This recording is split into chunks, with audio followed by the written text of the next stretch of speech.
ਉਹਦਾ ਜਵਾਬ ਵੀ ਦਿਆਂਗਾ ਕਿ یہ بالکل جھوٹ بولتے ہیں کہ منسوخ ہے اور متروک ہے۔ امام بخاری کی کتاب جز رفع الیدین میں ہے کہ عبداللہ بن عمر ان لوگوں کو کنکریاں مارتے تھے جو نماز میں سستی کی وجہ سے رفع الیدین چھوڑتے تھے۔ ان کا مقدمے دو انہوں نے، یہ مفتہ بھی والا چکر ہے، کبھی یہ مسئلہ بناتے ہیں، کبھی کہتے ہیں جی آپ شافعی مالکی اور حنبلی ہو کر کر سکتے ہیں، یہ کہتے ہیں نا، یہ اس کا آپ کو نمونہ اس میں ملے گا جال حق میں، جہاں کے بھی مفتی صاحب لکھتے ہیں نا سوال کے جواب میں لکھتے ہیں، اس کے کئی ایک جواب ہو سکتے ہیں۔ سوال ہی کون ہے، کئی ایک جواب ہو سکتے ہیں، تاکہ ایک جواب فٹ ہوئے، میں تسی جننے آلو فٹ کرو گے میں تو انو اتنے ہی آلو اور فٹ کراں گا۔ اگلے پیج پہ لکھا تھا کہ رفع یدین جو ہے اس پہ کافی گرما گرم بحث ہو گئی تھی، پھر الٹیمیٹلی نتیجہ یہ نکلا، انہوں نے کہا یار بس ہمارے نزدیک یہ مسئلہ ہے، آپ کے نزدیک یہ مسئلہ ہے کہ رفع یدین جو ہے یہ اس کا جو ترک ہوا ہے یہ صحابہ نے کیا ہے یا تابعین نے کیا، کس نے ترک کیا سب سے پہلے اس کو؟ تابعین نے۔ میرا اس پہ مسئلہ 70B ہے جس کو دیکھ کے کئی لوگوں نے رفع الیدین شروع نہیں، کیا۔ وہ جن تابعین نے اس کو ترک کیا ہے وہ آپ کے نزدیک گمراہ کذاب ہے، کون لوگ؟ نہیں، کوئی نہیں ہے، ہم یہ کہتے ہیں کہ وہ انہوں نے نماز کے لوس درجے کو اڈاپٹ کیا ہے، ان کے نزدیک رفع الیدین سنت ہے، اگر کوئی چھوڑ بھی تو خیر ہے۔ نہیں، جو نیک بھی ہو سارا کچھ ہو وہ پھر آپ کو اس سے اپنے آپ کو زیادہ تو نیک میں بتا تو یہ بات کروں گا کہ ان سے زیادہ نیک اصحاب ہیں، اور امام بخاری کی کتاب جز رفع الیدین میں ہے کہ عبداللہ بن عمر ان لوگوں کو کنکریاں مارتے تھے جو نماز میں سستی کی وجہ سے رفع الیدین چھوڑتے تھے۔ تو عبداللہ بن عمر کے زمانے میں تابعین چھوڑ گئے تھے نا، عبداللہ بن عمر کنکریاں مارتے تھے، تو ہمیں کوئی تکلیف نہیں ہے، ہمارے سامنے کرے گا ہم اسے کنکریاں مار کے صحابی کی سنت پہ عمل کریں گے، ہم تو صحابہ کے ساتھ ہیں نا، تابعین ورسز صحابی آئے گا تو ہم صحابی کو لیں گے، اور صحابہ کرام ورسز نبی علیہ السلام کی مرفوع حدیث آئے گی، اگر ٹکراتی نہ ہو تو نبی علیہ السلام کو مطلب ہم پرائرٹی دیں گے اگر ٹکرا جائے گی۔ تو مسئلہ یہ رفع الیدین کا نہیں ہے، اور دوسرا یہ کہتے ہیں کہ رفع الیدین سنت ہے واجب، اے سوال کرو، ہم کل کہتے ہیں کہ واجب ہے، ہم کہتے ہیں ہاتھ باندھنا بھی سنت ہے، ہاتھ چھوڑ کے نماز پڑھنا بھی سنت ہے۔ بلکہ مجھے یاد آ گیا آپ کی بات سے، وہ قریشی صاحب نے سوال، ایک بندے نے سوال پوچھا نا کہ جی میں نے اتنے عرصے سے رفع الیدین، بلکہ اس نے کہا جی میں نے اہل حدیث سے پوچھنا مسئلہ، وہ اہل حدیث نے جب جواب دیا نا اس نے کہا جی آپ کی جو ہو گئی ہیں بس ان کو چھوڑ دیں، اس نے کہا جی رفع الیدین کے بغیر نمازیں پڑھی ہیں۔ حنیف قریشی صاحب فوراً بول پڑے، انہوں نے کہا اس سے مسئلہ یہ نکلا کہ آپ کے نزدیک رفع الیدین کے بعد نماز ہو جاتی ہے۔ وہ قاری صاحب نے کہا، خلیل صاحب نے، انہوں نے کہا جی میرے سے سوال ہوا ہے، انہوں نے کہا نہیں مسئلہ تو میں نے نکالا نا۔ جی مسئلہ میں نکالتا ہوں مفتی حنیف قریشی صاحب، فقہ حنفی کا بنیادی مسئلہ ہے کہ نماز میں ہاتھ باندھنا یہ نماز کا رکن نہیں ہے بلکہ سنت ہے، اور بارِ شریعت میں لکھا ہے کہ اگر امام رکوع میں ہو تو آپ رفع الیدین کر کے ارسال الیدین کریں، ہاتھ باندھیں نہیں، ارسال الیدین کر کے تھوڑی دیر کھڑے ہوں، جتنی دیر کم از کم ایک تسبیح کہا جا سکے، اس کے بعد رکوع میں جائیں۔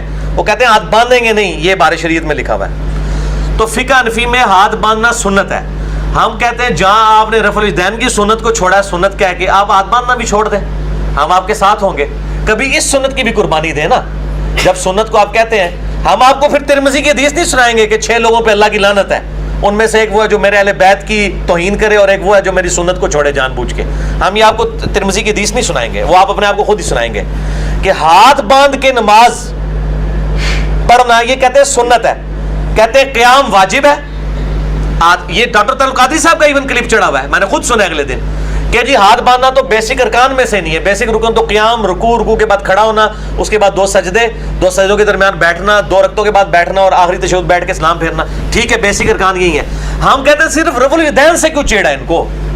یہ جس طرح رفع الیدین چھوڑتے ہیں، اور کبھی کبھار وطروں کا رفع الیدین بھی چھوڑ دیں، کبھی کبھار عید کا رفع الیدین بھی چھوڑ دیں، تاکہ سنتے چھوڑنے کی عادت ڈالیں نا یہ۔ دوسری طرف یہ کہتے ہیں یہاں مسواک بھی لگائی ہوتی ہے، چھوٹی چھوٹی سنتوں میں عمل کرتے ہیں، اور جب رفع الیدین کی باری آتی ہے کہتے ہیں سنت یہ خیر ہے بس۔ تو بھائی اس کی پھکی میں ان کو دے سکتا ہوں کہ ہاتھ باندھنا بھی سنت ہے، اسے بھی چھوڑو۔ نہیں یہ تو انہوں نے بات کی ہے نا، انہوں نے کس نے کی تھی؟ عباس رضوی صاحب کے میں نے سنا تھا، کس کی سنا تھا؟ انہوں نے کہا جی ہم نے یہ بات کی ہی نہیں، ہمارا تو مقدمہ ہی نہیں سمجھتے اہل حدیث حضرات۔ وہ کہتے ہیں جی ہمارا مقدمہ یہ نہیں ہے کہ ہم کہتے ہیں رفع الیدین مطلب ہے کہ یہ سنت ہے، یعنی وہ کہتے ہیں جی ہمارا موقف یہ ہے کہ یہ ایسے ہی بالکل ہم مانتے ہیں یہ سنت بھی تھی، منسوخ ہوگی نا۔ نہیں، یہ مقدمہ ان کا دوسرا ہے، ان کا مقدمہ دو انہوں نے، یہ مفتہ بھی والا چکر ہے، کبھی یہ مسئلہ بناتے ہیں، کبھی کہتے ہیں جی آپ شافعی مالکی اور حنبلی ہو کر سکتے ہیں، یہ کہتے ہیں نا۔ تو آپ لوگوں کو یہ مشورہ دے رہے ہیں کہ وہ منسوخ شدہ سنت پہ عمل کرنے کے لیے حنفی مالکی اور حنبلی ہو جائیں۔ تو کہتے ہیں نا وہ بھی تو سرجن ہی تھے نا، آپریشن کریں گے مریض مر جائے گا، کوئی نہیں کہتے نہیں سرکار، نا جب آپ یہ چیز یہاں ہو چکی ہے کہ یہ چیز متروک ہے نبی علیہ السلام کی سنت، تو آپ لوگوں کو متروک شدہ سنت کے مشورے کیوں دیتے ہیں؟ نہ دیں مشورے، پھر آپ مالک کو بھی غلط کیا اور لوگوں کو کہ کبھی مالکی نہ ہونا کیونکہ وہ متروک شدہ سنت پہ عمل کر رہے ہیں۔ یہ ان کے جواب یہ ہوتے ہیں. اور دوسری طرف یہ جواب ہوتا ہے کہ ہے تو سنت ہی, اگر کوئی چھوڑ دے تو کیا نماز نہیں ہوتی. یہ دونوں جواب دیتے ہیں. میں نے بتایا نا فقہ حنفی مجموعہ ہے بے شمار اقوال کا. یہ اس کا آپ کو نمونہ اس میں ملے گا جال حق میں, جہاں کے بھی مفتی صاحب لکھتے ہیں نا سوال کے جواب میں لکھتے ہیں, اس کے کئی ایک جواب ہو سکتے ہیں. سوال ہی کون ہے, کئی ایک جواب ہو سکتے ہیں, تاکہ ایک جواب فٹ ہوئے. میں تسی جن آلو فٹ کرو گے میں تو اتنے ہی آلو اور فٹ کرا گا. اسی ایسے آلو فٹ کریں گے کہ اس چپس نہیں کھاتے ہوں گے کسی نے. وہ جواب بھی دیا گا کہ یہ بالکل جھوٹ بولتے ہیں کہ منسوخ ہے اور متروک ہے. بالکل ہم کہتے ہیں یہ ایک حدیث ثابت کریں. آج تک انہوں نے جتنی حدیثیں نکالی ہیں نا عبداللہ ابن مسعود کی, اس میں صرف یہ آتا ہے, وہ روایت بھی ضعیف ہے اگر یہ صحیح بھی مانے, اس میں صرف آتا ہے ابن مسعود نے نماز پڑھ کے بتائی. اس سے ایک دوسرا طریقہ ثابت ہوتا ہے. جیسے پگڑی والی حدیث سے ٹوپی کی نفی نہیں ہوتی, ٹوپی والے سے پگڑی کی نہیں ہوتی. منسوخ کی کوئی روایت نہیں ہے کہ رفع الیدین منسوخ ہے, اس کے ساتھ کوئی حدیث موجود نہیں ہے. ٹھیک ہے, یہ کہتے ہیں دونوں طریقے حق ہیں. یہ پرانے اعتراض ہو گئے ان کے.